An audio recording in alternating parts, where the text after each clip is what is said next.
ఓం శ్రీ సాయిరామ్. సాయి బంధువులరా, ఆత్మస్వరూపులరా, ప్రేమస్వరూపులరా, అందరికీ నమస్కారం.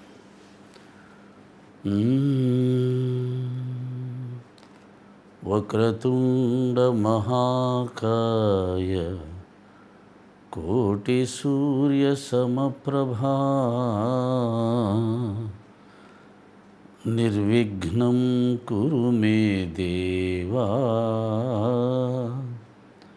సర్వకార్యేషు సర్వదా.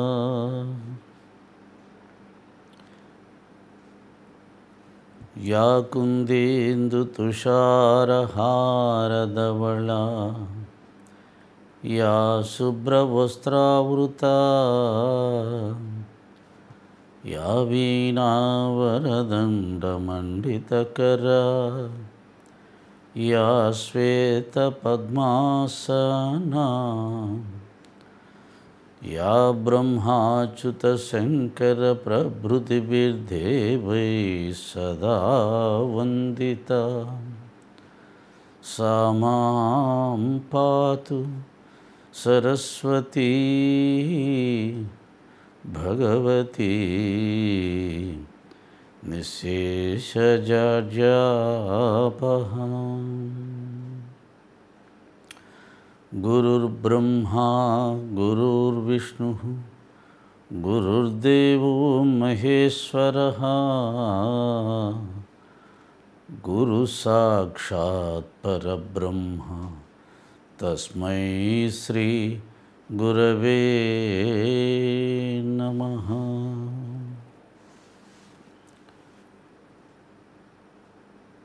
కర్పూరగౌరం కరుణావతారం సంసారసారం భుజగేంద్రహారం సదా వసంతం హృదయారవిందే భవం భవానీ సహితం నమామి. హస్తే కురంగం గిరిమధ్యరంగం శృంగారితాంగం గిరిజానుసంగం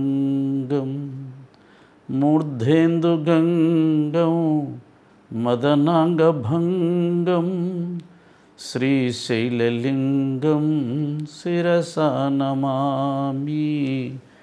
శ్రీశైలలింగం శిరసా నమామి. సర్వమంగళమాంగళ్యే శివే సర్వార్ధసాధికే శరణ్యే త్రయంబకే దేవి గౌరీ నారాయణి నమోస్తుతే. శ్రీశైల భ్రమరంబా సమేత శ్రీ మల్లికార్జున మహాస్వామి నమః. మాతృదేవోభవ, పితృదేవోభవ, ఆచార్య దేవోభవ, అతిథి దేవోభవ. 50 సంవత్సరాలుగా శ్రీశైలంలో నాకు స్థానం ఇచ్చి నన్ను పోషించి అన్ని విధాలుగా నన్ను తీర్చిదిద్దినటువంటి నా గురుస్వరూపైన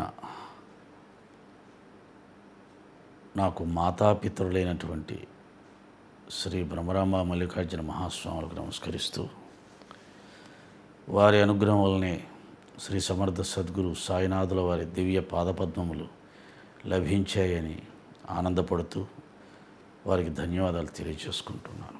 సాయిరామ్. విజయ విహారం రమణమూర్తి గారు.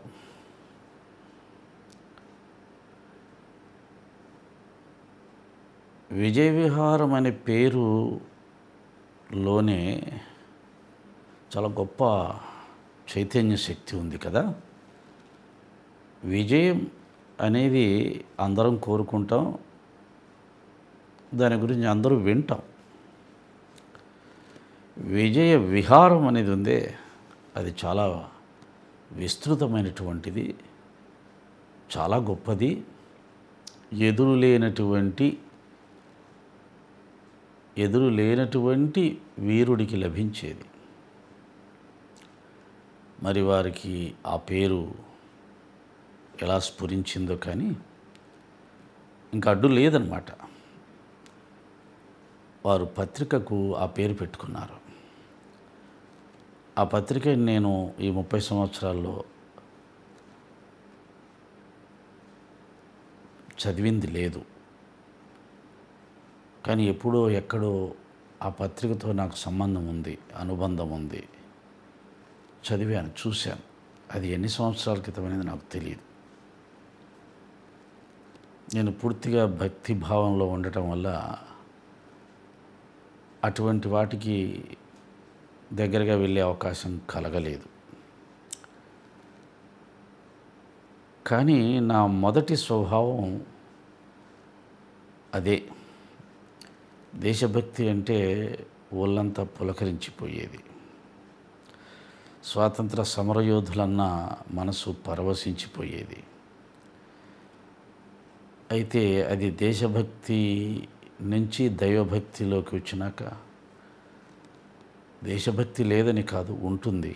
కానీ దాని తీవ్రత అనేది పూర్తిగా తగ్గిపోతుంది. ఒక సమభావన వస్తుంది.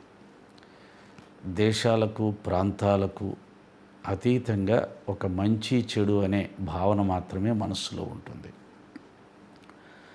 తప్పు చేస్తే కన్న తల్లినైనా, కట్టుకున్న భార్యనైనా తప్పు పట్టే మనస్తత్వం వస్తుంది. ఒప్పు చేస్తే శత్రుదేశాన్నైనా ఒప్పుకునే మనస్తత్వం వస్తుంది. ఈ మనస్తత్వం అనేది ఇప్పుడున్న కాలానికి, ఇప్పటి జనరేషన్కి నచ్చట్లేదు. వాళ్ళు ఎవరినైనా ద్వేషిస్తే గుడ్డిగా ద్వేషించేయడమే పని. ఉదాహరణకి ఒక మతానికి సంబంధించిన వ్యక్తో, ఒక కులానికి సంబంధించిన వ్యక్తో తప్పు చేస్తే ఆ వ్యక్తిని తప్పు పట్టాలి, అది సంస్కారం. బట్ ఈ కాలం ఎలా ఉంటుందంటే, ఆ వ్యక్తి ఒక మతానికి సంబంధించిన వాడైతే ఆ మతం మొత్తాన్ని దూషించడం, ద్వేషించటం, వాళ్ళు చేయడమే కాకుండా అందరూ చేయాలి అనే ఒక లక్ష్యాన్ని పెట్టుకొని పనిచేస్తున్నారు. ఇది దురదృష్టకరం.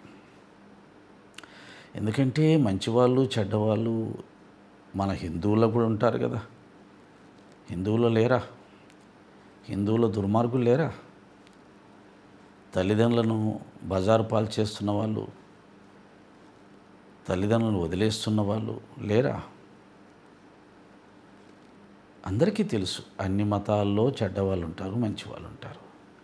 కాబట్టి మంచికి చెడుకి అది వ్యక్తికి సంబంధించింది, మతానికి సంబంధించిందిగా భావించడం తప్పు. అది అలా భావించొస్తే మన మతంలో చెడ్డవాళ్ళు ఉన్నారు కాబట్టి మన మతం కూడా పూర్తిగా చెడ్డదే అని చెప్పాల్సి వస్తుంది.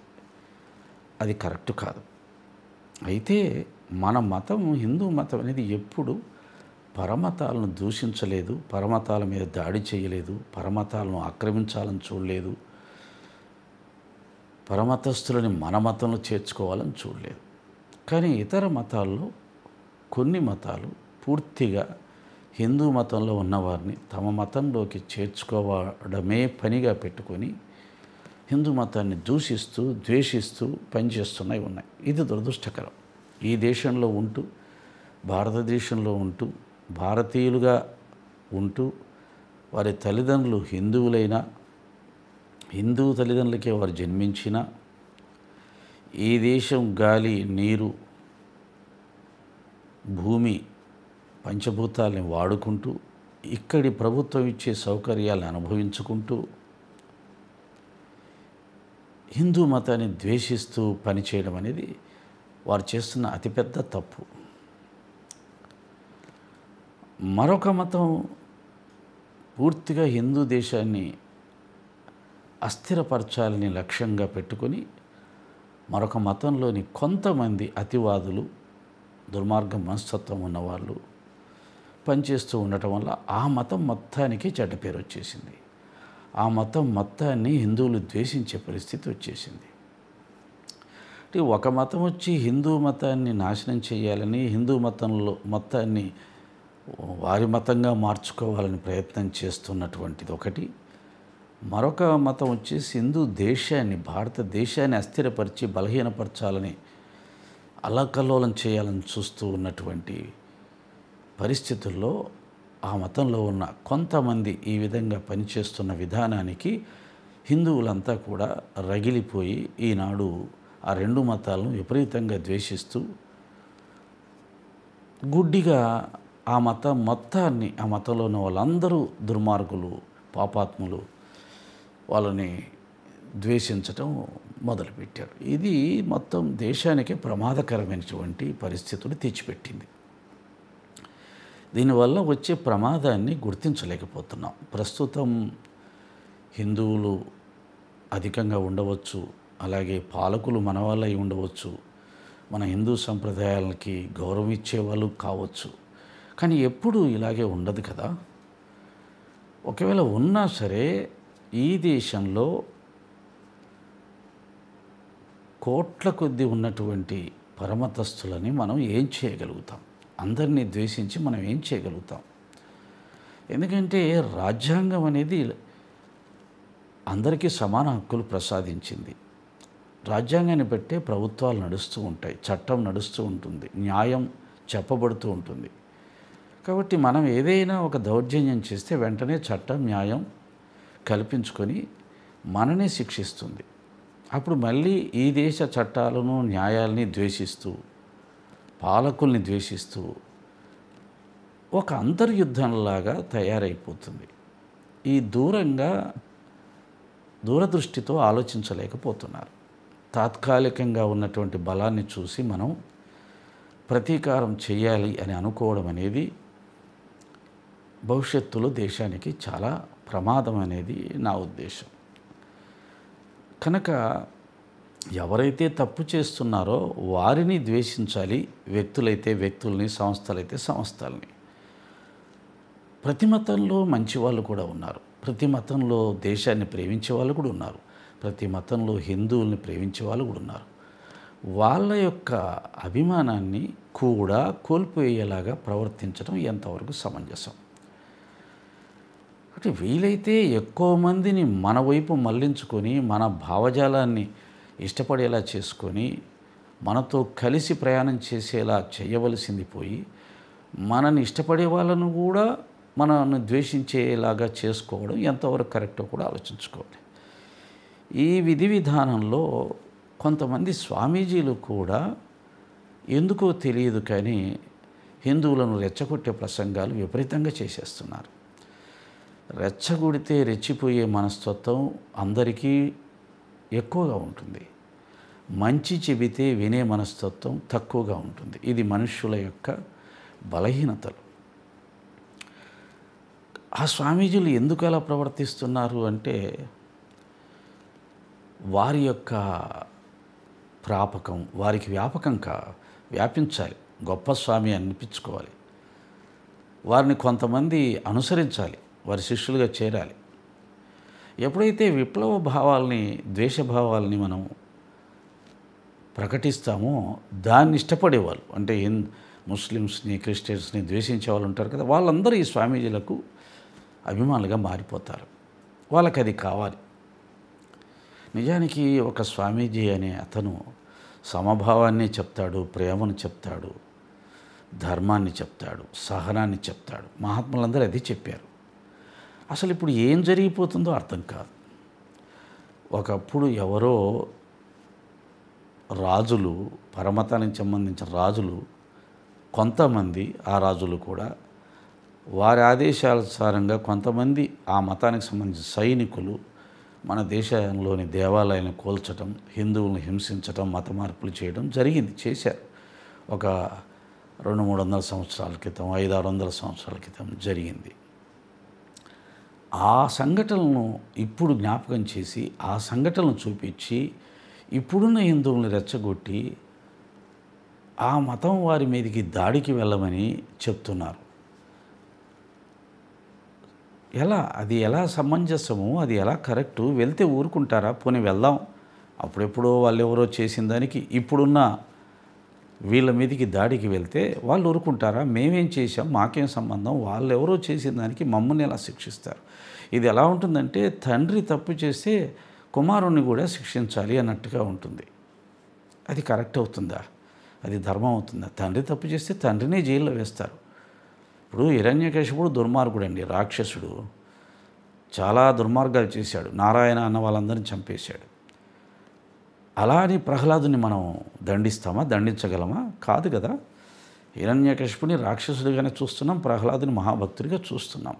అదే దృష్టితో ఆనాటి సమాజంలో కొంతమంది దుర్మార్గులు చేసిన పనికి ఇప్పుడున్న మన సాటి సోదరులు, మనతో కలిసి జీవిస్తున్న వాళ్ళు, మనకు పూలమ్ముతున్న వాళ్ళు, పాలమ్ముతున్న వాళ్ళు, మన బండ్లు రిపేర్ చేస్తున్న వాళ్ళు, మనకు వ్యాపారం ద్వారా మనకు సేవలు అందిస్తున్నటువంటి వాళ్ళు, వారు చదువుకున్న విద్యల ద్వారా సమాజానికి అధికారులుగా పనిచేసి సేవలు అందిస్తున్న వాళ్ళు ఎంతమంది లేరు? అబ్దుల్ కలాం ఎవరు ముస్లిం కాదా? రాష్ట్రపతిని ఎందుకు చేసుకున్నాం? గొప్పవాడు, మహానుభావుడనే కదా. కాబట్టి గొప్పతనం, గొప్ప లక్షణాలు ఉన్నప్పుడు ముస్లిం అయినా ప్రేమించమని మనమే చెప్తున్నాం. ఇప్పుడు దానికి ఎందుకు వ్యతిరేకంగా వెళ్ళాలి? ఎక్కడైనా వాళ్ళు దుర్మార్గం చేస్తే, తప్పు చేస్తే ఖచ్చితంగా ఈ దేశ చట్టాన్ని అనుసరించి, న్యాయాన్ని అనుసరించి వాళ్ళకి శిక్ష పడేలా చేయాలి. అలాగ వెళ్ళాలి. కానీ మనం వాళ్ళని కొట్టండి, చంపండి అనే పద్ధతుల్లో ప్రబోధాలు చేస్తే ఎందుకు వచ్చిందో ఈ పద్ధతి. కానీ ఇది రాబోయే కాలం చాలా ప్రమాదం. ఈ ఉపోద్ఘాతం అంతా ఎందుకంటే ఆ విజయ విహారం పత్రిక నడుపుతున్న రమణమూర్తి గారు ఒక నిజమైనటువంటి హిందువుగా, సనాతన ధర్మ ప్రతినిధిగా ప్రస్తుతం సమాజంలో ధైర్యంగా నిలబడ్డారు. ఉన్నదున్నట్టుగా చెప్పడం అందరికీ సాధ్యం కాదు. ప్రతి మనిషి స్వార్థంతో పనిచేస్తాడు. ప్రతి మనిషి సమాజంలో ఏమి చెప్తే తాను గొప్పవాడుగా గుర్తిస్తారో అది చెప్పాలని చూస్తారు తప్ప సత్యం చెప్పాలని చూడరు. ఎందుకంటే యథార్థవాది లోక విరోధి అని ఒక సామెత ఉంది. కాబట్టి చాలామంది లౌక్యంతో పనిచేస్తూ ఉన్నారు. ప్రజలు ఎక్కువ దేన్ని కోరుకుంటారో దాన్ని వారికి అందచేసి గొప్పవాళ్ళు అయిపోవాలని చూస్తుంటారు. చూడండి, ఏ వయసులో ఉన్నవారైనా సరే స్త్రీలకు సంబంధించినటువంటిది ఏవైనా అశ్లీల దృశ్యాలను పెట్టేసేసి సినిమాలు తీసేస్తే లేదా మరొకటి ఏదైనా చేస్తే ఎక్కువ మంది ఎగబడతారు. 100కి 90 మంది వాటిని ఆదరిస్తారు. కాబట్టి మన సినిమాలు అలా తయారయ్యాయి. అలాగనే అవి మంచివి అనుకుందామా? కాదు. ప్రజల్లో ఎక్కువ దేన్ని ఆకర్షిస్తారు, దేన్ని సమాజానికి పంపిస్తే మనం బాగా డబ్బు దండుకోవచ్చు అని ఆలోచించే వాళ్ళే ఎక్కువ మంది కదా. నాయకులైనా, సినిమా నిర్మాతలైనా, వ్యాపారస్తులైనా, చివరికి స్వామీజీలు కూడా అలా తయారయ్యారు. ప్రజల్ని రెచ్చగొడితే, ద్వేషాలని నూరిపోస్తే, ఎందుకంటే ప్రజల్లో కొన్ని మతాల మీద విపరీతమైన ద్వేషం ఉంది ఎక్కువ మందికి. దాన్ని ఉపయోగించుకొని గొప్ప స్వామీజీలు అయిపోవాలనే ప్రయత్నాలు జరుగుతున్నాయి. ఇది దురదృష్టకరం. కానీ విజయవారం రమణమూర్తి గారు అలా కాకుండా ధైర్యంగా నిలబడి మన సనాతన ధర్మం యొక్క విశాలత్వాన్ని, సనాతన ధర్మం యొక్క సమభావాన్ని, సనాతన ధర్మం యొక్క క్షమా శాంతి స్వభావాలను సమాజంలో విస్తరింపచేయడానికి తన వంతు కృషి చేస్తూ మూఢాచారాలని, అలాగే హిందువులని రెచ్చగొడుతున్నటువంటి కొంతమందిని ఖండిస్తూ, వారి అభిప్రాయాలతో విభేదిస్తూ సత్యాన్ని తెలియజేసే ప్రయత్నంలో అవిశ్రాంతంగా కృషి చేస్తూ ఉన్నాడు. ఈ పనిని స్వామీజీలు, సన్యాసులు చేయాల్సింది. కానీ రమణమూర్తి గారు చేయడం అనేది ఆయన ధైర్యానికి, స్థైర్యానికి, దేశభక్తి యందు ఆయనకున్న నిబద్ధతకు నిదర్శనం. ఆయన ఉన్నదున్నట్టు చెప్పడం వల్ల చాలామందికి శత్రువుగా కూడా మారిపోతూ ఉన్నాడు. ఎందుకంటే చూడండి, మీరు ఎవరినైనా చూడండి, సృష్టి ఆది నుంచి సత్యాన్ని చెప్పిన వాళ్ళందరినీ కూడా ఈ సమాజంలో పెద్ద మనుషులుగా చలామణి అవుతున్న వాళ్ళు, పండితులుగా చలామణి అవుతున్న వాళ్ళు, సమాజం మీద పెత్తనం చెలాయించడం అలవాటు చేసుకున్న వాళ్ళు, సత్యాన్ని చెప్పిన వాళ్ళందరినీ వీలైతే చంపేశారు, లేదా వారి మీద దుష్ప్రచారం చేసే ప్రయత్నం చేశారు. అది ఆనాడు జరిగింది, ఈనాడు జరుగుతూనే ఉంది, ఇక ముందు కూడా జరుగుతూనే ఉంటుంది. బుద్ధ భగవానుడు సత్యం చెబితే యజ్ఞయాగాదులు అవసరం లేదు, మనిషి తనను తాను మార్చుకుంటూ ఉత్తమ గుణాలతోటి జీవిస్తూ వైరాగ్యంతో జీవిస్తూ ఉన్నదంతో తృప్తి చెంది కోరికలు లేకుండా ఉంటే ఆనందం వాడిలోనే వెల్లివిరుస్తుంది, వాడే ఆనంద స్వరూపుడుగా మారిపోతాడు, దైవం అంటూ ప్రత్యేకంగా ఎక్కడా లేడు, ప్రతి జీవిలో దైవత్వం ఉంది అని చెబితే ఆయన చెప్పనిచ్చారా? ఆయన్ని చంపాలని చూశారు. ఆదిశంకరాచార్యులు కూడా ఉన్నది అంతా ఒక్కటే, రెండు లేవు, జీవుడు దేవుడు ఒక్కటే అని అద్వైత జ్ఞానాన్ని చెప్తే ఆయన్నే చంపాలని చూశారు. వీరబ్రహ్మేంద్ర స్వామి వారు తన తత్వాలతోటి వేదజ్ఞానాన్ని ఉపనిషత్తు జ్ఞానాన్ని అందచేసే ప్రయత్నం చేస్తే నువ్వు శూద్రుడివి, వేదాల గురించి చెప్పడం నీకేం అధికారం ఉంది అని ఆయన మీద దాడి చేసే ప్రయత్నం చేశారు. భక్త తుకారాం గారు ఆయన కూడా నిజమైన భగవతత్వాన్ని, భక్తిని, ప్రేమని, క్షమని, సమభావాన్ని సమాజంలో వ్యాపింపచేస్తూ అంటరానితనం అనేది మహా పాపం అని చెప్పి అస్పృశ్యులకు దేవాలయ ప్రవేశం కల్పించాలని పోరాడితే ఆయన్ని తప్పుబట్టి ఆయన్ని దెబ్బగొట్టాలని ఛత్రపతి శివాజీ గారి చేత ఆయన శిక్షింపజేయాలని ప్రయత్నం చేశారు. ఎంతోమంది పండితులు ఆయన్ని వెలివేయాలని చూశారు. ఇక క్రీస్తు మహాశయుని చెప్పాల్సిన అవసరం లేదు, సిలువేసేశారు. మహాత్మా గాంధీ గురించి చెప్పాల్సిన అవసరం, చంపేశారు. సోక్రటీసు సత్యం చెప్పాడని ఆయన్ని చంపేశారు. ఇలా సత్యం చెప్పిన ప్రతి వారిని ఈ సమాజంలో ఉండే పెద్దవాళ్ళ ముసుగులో ఉండేవాళ్ళు, పండితుల ముసుగులో ఉండేవాళ్ళు, సమాజాన్ని తమ గుప్పిట్లో పెట్టుకోవాలని అనుకునేవాళ్ళు ప్రతిసారి విమర్శిస్తూ అమాయక ప్రజల్ని వారి మీదకి ఉసిగలుపుతూ రెచ్చగొడుతూ వారి వల్ల సమాజానికి మతానికి ఏదో కీడు జరిగిపోతుందని చెప్పి ప్రచారం చేస్తూ ప్రజలకేమో మతం అనేది ఒక పిచ్చిలాగా పాకిపోయింది. మతమే ఇంకా సర్వస్వం, మతమే ప్రాణం, మతమే జీవనం, మతం కోసం చచ్చిపోతాం. నిజానికి ఆ మతం కూడుబెట్టదు, గుడ్డబెట్టదు. కష్టాల్లో ఉన్న మన మతాలకు సంబంధించిన వాళ్ళని ఎంతమంది డబ్బులున్న మన మతాల వాళ్ళు ఆదుకున్నారు?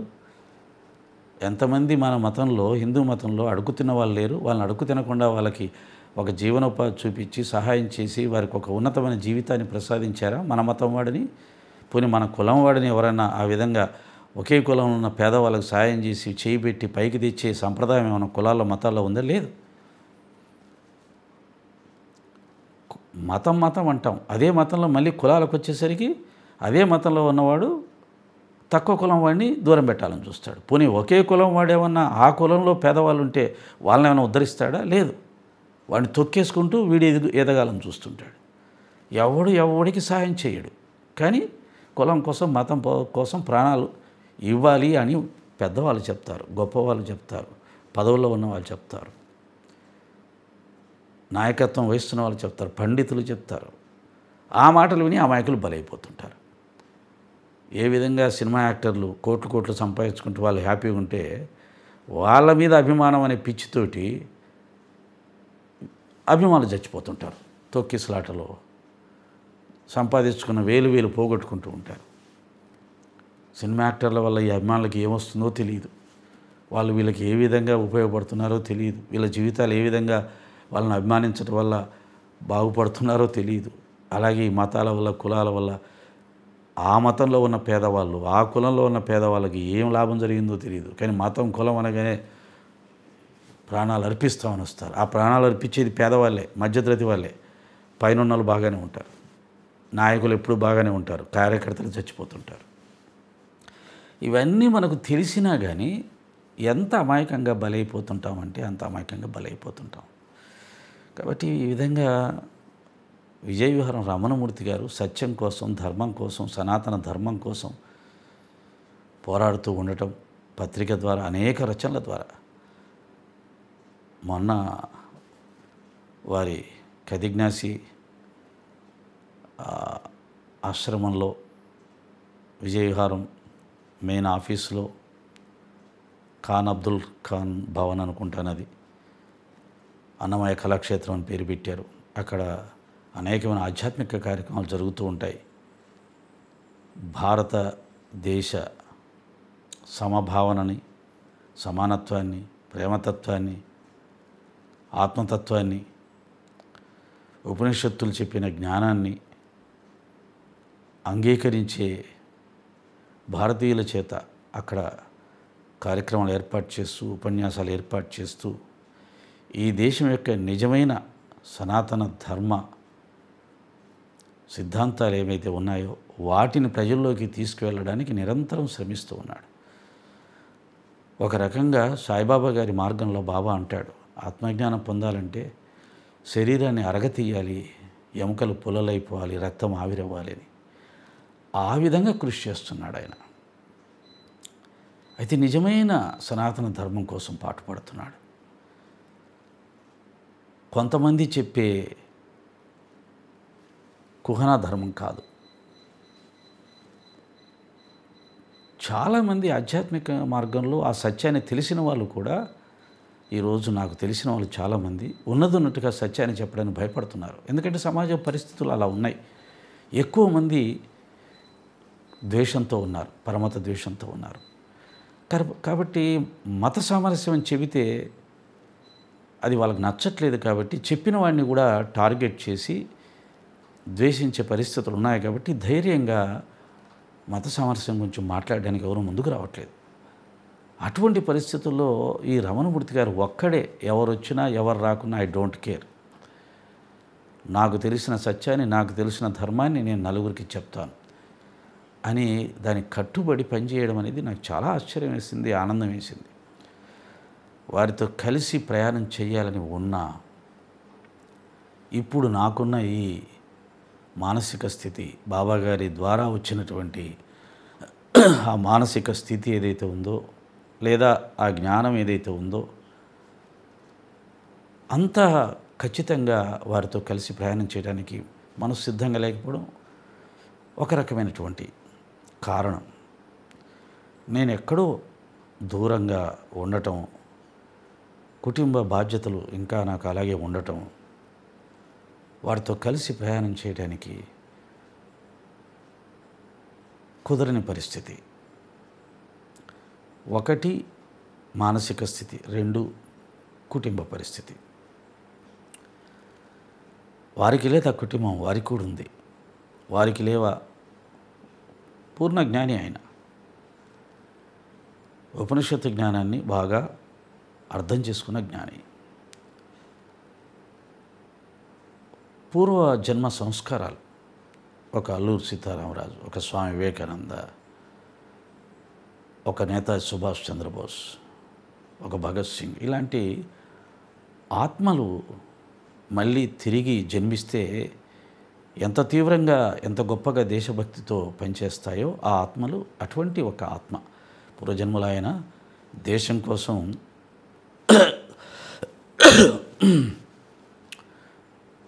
ధనమాన ప్రాణాలు అర్పించడానికి సిద్ధపడినటువంటి ఒక ఉత్తమ దేశభక్తుడైన, అదే లక్షణాలతో మళ్ళీ జన్మించాడు. కాబట్టి ఈరోజు అంత ధైర్యంగా, అంత స్థైర్యంగా, అంత నిజాయితీగా దేశం కోసం పోరాడుతున్నాడు. ఆనాడు వేలాది మంది, లక్షలాది మంది, కోట్లాది మంది దేశం కోసం పోరాడిన వాళ్ళు ఉన్నారు.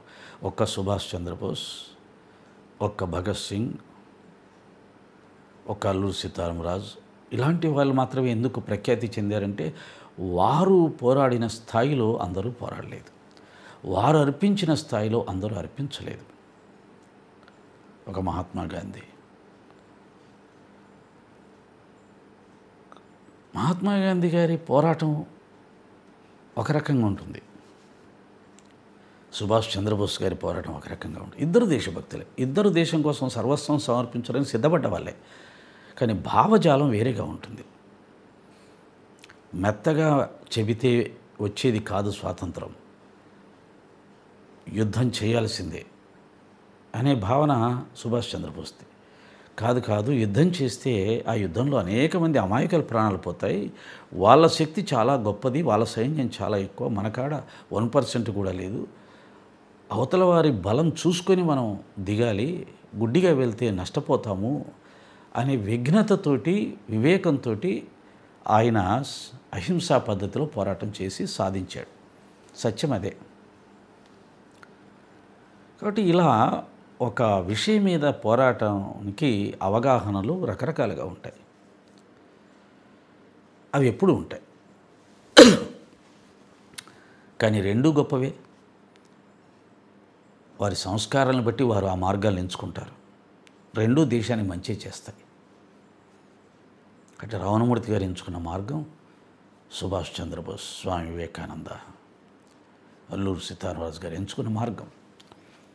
ఆ మార్గంలో వారికి విజయం లభించాలని మనస్ఫూర్తిగా కోరుకుంటూ ఉన్నాను. వీలైనంత వరకు వారి భావజాలంతో ఏకీభవించే వారందరూ కూడా వారికి మనస్ఫూర్తిగా వారి వారి పరిధిలో సహకారం అందిస్తూ వారితో కలిసి ప్రయాణం చేస్తే ఈ దేశంలో నిజమైనటువంటి హిందూ ధర్మాలు, సనాతన ధర్మాలు సజీవంగా ఉంటాయి. ఇప్పుడు కాకపోయినా ఒకప్పటికి అందరికీ అవే ఆచరణీయంగా నిలబడతాయి. ఈ దేశం అస్తిత్వం ప్రేమలో ఉంది, సమభావంలో ఉంది, త్యాగంలో ఉంది, సహనంలో ఉంది, క్షమలో ఉంది. మన దేశంలో పుట్టిన మహాత్ములందరూ అవతార పురుషులతో సహా వీటిని ఆచరించారు, గొప్పవాళ్ళుగా కీర్తించబడ్డారు. కొట్టండి, తిట్టండి, చంపండి అనేది మన సిద్ధాంతం కాదు. అవసరమైనప్పుడు అది చేసిన వాళ్ళు ఉన్నారు. ఛత్రపతి శివాజీ మహారాజులాగా అవతలవాడు మన మీద దౌర్జన్యం చేస్తూ మనల్ని అణుచాలని చూసినప్పుడు ఖచ్చితంగా దాన్ని ఎదుర్కోవడానికి ఈ సమాజం ఎప్పుడూ సిద్ధంగానే ఉంది.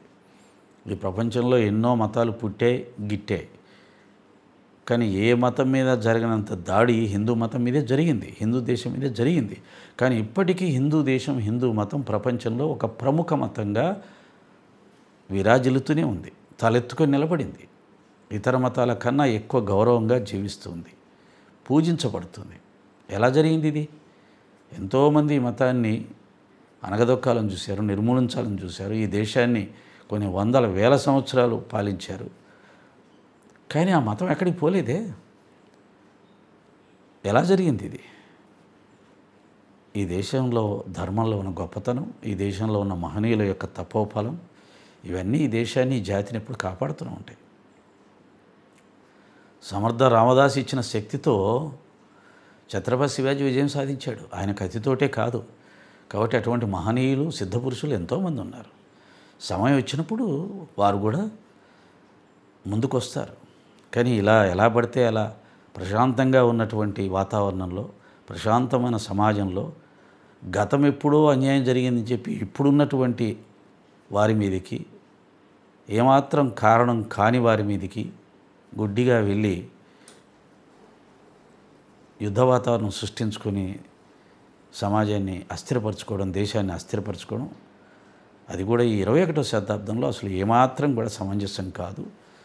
కానీ ఎందుకో అది అలా వచ్చింది. ముందు చెప్పినట్టుగా పరమతాల వాళ్ళు చేసినటువంటి ఒకనాటి దుర్మార్గాలు, ఇప్పుడు పన్నుతున్న కొన్ని కుయుక్తులు, కొంతమంది పన్నుతున్న కుయుక్తులు, కొంతమంది చేస్తున్న దుర్మార్గాలు హిందూ మతంలో ఉన్నవారిని రెచ్చగొడుతున్నాయి. కానీ ఆ రెచ్చిపోవడం అనేది ఒక ఏమంటారు, సమంజసంగా ఉండాలి. ఆ రెచ్చిపోయే విషయంలో వాళ్ళు ఏం చేస్తున్నారంటే, ఇంకా హిందూ సోదరులు హిందూ మతంలో ఉన్నటువంటి కొన్ని ఆరాధనా పద్ధతులు వ్యతిరేకంగా ఉన్నంత మాత్రాన, లేదా ఇతర గురువుల, దేవతల ఆరాధన పద్ధతులు చేస్తూ ఉన్నవారిని కూడా, హిందూ మతం అంటేనే ఒక దేవతను ఆరాధించేది కాదు హిందూ మతం. ఒక సంప్రదాయం, ఒక పద్ధతిగా ఆరాధన పద్ధతులు చేసేది కాదు హిందూ మతం. అనేక మత పద్ధతుల్లో దేవతారాధనలు, అనేక దేవతారాధనలు, అనేక పద్ధతుల దేవతారాధనలు, అనేక గురు సంప్రదాయాలు ఉన్నాయి. ఇన్నాళ్ళు అవన్నీ అందరికీ తెలుసు మనకు. కానీ ఇప్పుడు కొత్తగా హిందూ మతంలోనే ఉంటూ ఒక గురువును పెట్టుకొని పూజిస్తూ 100% హిందువులుగా జీవిస్తున్న వాళ్ళని కూడా టార్గెట్ చేసి వాళ్ళని కూడా ఇబ్బంది పెట్టాలని చూడడం, దానివల్ల హిందూ మతానికి ఇంకా పెద్ద ప్రమాదం తెచ్చి పెడుతున్నారు. ఇది అస్సలు మంచిది కాదు. దీనివల్ల హిందూ మతం ఇంకా అనేక రకాల ముక్కలు చెక్కలుగా అయిపోయే పరిస్థితి.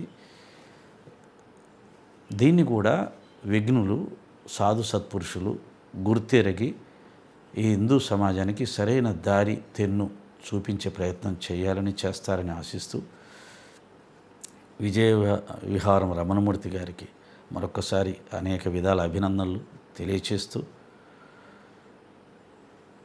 మీ పోరాటం ఇలాగే శాంతియుతంగా, జ్ఞానయుతంగా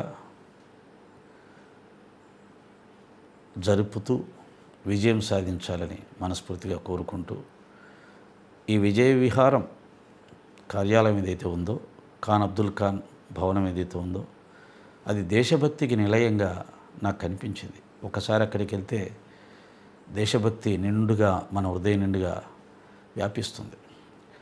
కాబట్టి ఎక్కువ మంది ఈ ఖాన్ అబ్దుల్ ఖాన్ భవనాన్ని దర్శించాలి. ముఖ్యంగా విద్యార్థులు దీన్ని దర్శించాలి. ఎల్బీ నగర్ చౌరస్తాలోనే ఉంది. ఎల్బీ నగర్ చౌరస్తా నుంచి నాగోలు వెళ్ళే దారిలో రైట్ సైడు పెట్రోల్ బంకు ఆనుకొనే ఉంది. ఇండియన్ ఆయిల్ పెట్రోల్ బంక్ అనుకుంటాను, దానికి ఆనుకొనే ఉంది. సికింద్రాబాద్ నుంచి ఎల్బీ నగర్కి వచ్చేటప్పుడైతే లెఫ్ట్ సైడ్ ఉంటుంది. ఎల్బీ నగర్ నుంచి సికింద్రాబాద్ వెళ్ళేటప్పుడైతే రైట్ సైడ్ ఉంటుంది. వీలైనంత ఎక్కువ మంది జస్ట్ ఆ అన్నమయ్య కళాక్షేత్రం లోపలికి వెళ్ళి కాసేపు కూర్చొని రండి. దేశభక్తి అంటే ఏమిటో అర్థమవుతుంది. సనాతన ధర్మం అంటే ఏమిటో అర్థమవుతుంది. హిందూ మతం అంటే ఏమిటో అర్థమవుతుంది. హిందూస్ ప్లూరాలిటీ అండ్ ఈక్వాలిటీ అనే సంస్థ ఏర్పాటు చేసి భిన్నత్వంలో ఏకత్వం ఈ దేశ సిద్ధాంతం. భిన్నత్వంలో ఏకత్వం, సమానత్వం ఇదే భారతదేశ జీవన విధానం. బ్రిటిష్ వాడు రాకముందు కూడా ఈ దేశంలో అనేక జాతులు ఉన్నాయి, అనేక భాషలు ఉన్నాయి, అనేక సంస్కృతులు ఉన్నాయి, అనేక దేవతారాధనలు ఉన్నాయి. ఇవన్నీ కలిస్తేనే భారతదేశం. దీన్ని అర్థం చేసుకొని ముందుకు వెళ్ళాలి తప్ప దీన్ని అర్థం చేసుకోకుండా నువ్వు నేను చెప్పుడిని దేవుణ్ణే ఆరాధించాలి, నేను అన్న నామాన్నే నువ్వు కూడా పలకాలి అనుకుంటే అది ఒక కొన్ని వేల సంవత్సరాల క్రితం జరిగిన దుర్మార్గాలకి మళ్ళీ ఇప్పుడు కారణమవుతాయి. శివుడే దేవుడు అని విష్ణు భక్తులందరినీ దండించిన రాజులు ఉన్నారు, సైన్యం ఉంది. విష్ణువే దేవుడని శివభక్తులను దండించిన రాజులు ఉన్నారు, సైన్యం ఉంది, ప్రజలు ఉన్నారు. పరస్పరం ద్వేషించుకొని ఒకరినొకరు చంపుకున్న సందర్భాలు ఉన్నాయి. ఒకే మతం. కాబట్టి ఈ మతం అనేది, కులం అనేది, ఈ ద్వేషం అనేది అది ఎక్కడో ఒక చోట ఆగదు, మొత్తాన్ని నాశనం చేస్తుంది. అలా నాశనమయ్యేదాన్ని ఆదిశంకరాచార్యులు వచ్చి కాపాడి నిలబెట్టాడు. ఆయన ధర్మం అని, ఆయన పుణ్యం అని మనందరం కూడా ఎవరికి ఇష్టమైన దైవాన్ని, ఎవరికి ఇష్టమైన గురువుల్ని పూజించుకుంటూ, ఆరాధించుకుంటూ హిందూ మత సంస్కృతి సంప్రదాయాలు జీవిస్తూ ఉన్నాం. ఇప్పుడు కొత్తగా లేనిపోయింది తీసుకొచ్చి నేనన్న నామాన్ని పలకాలి, నేనన్న దేవుణ్ణి పూజించాలి అనే పద్ధతులు, నా దేవుడే గొప్ప, నా మతమే గొప్ప, నా కులమే గొప్ప అనే మళ్ళీ ఈ పద్ధతులు వస్తే ఇది ఏమాత్రం మంచిది కాదు. ద్వేషం, అసమానతలు ప్రపంచంలో, సమాజంలో అశాంతి కలగజేసినప్పుడు ఆ అశాంతి, ఆ ద్వేషం మనని కూడా నాశనం చేస్తుంది, మన కుటుంబ సభ్యులు కూడా హాని కలగజేస్తుంది. హైదరాబాద్లో మత కళాలు జరిగినప్పుడు ఎంతమంది అమాయకులు చనిపోలేదు మనకు తెలియదా? మళ్ళీ ఇప్పుడు ఆ మత కళాలు కావాలా? అంటే అందరూ విశాల దృక్పథంతో ఆలోచించి నిజమైన సనాతన ధర్మానికి, హిందూ మత ధర్మాలకు ప్రతినిధిగా ఉన్నటువంటి రమణమూర్తి గారు లాంటి వారికి సహాయం అందిస్తూ ముందుకు వెళ్తే మంచి జరుగుతుంది అని నాకు తోచిన అభిప్రాయాన్ని మేము ముందు చూస్తున్నాను. నచ్చిన వాళ్ళు దాన్ని స్వీకరించవచ్చు, నచ్చని వాళ్ళు వారి వారి అభిప్రాయాలకు అనుగుణంగా హ్యాపీగా జీవించవచ్చు. ఓం శ్రీ సాయిరామ్.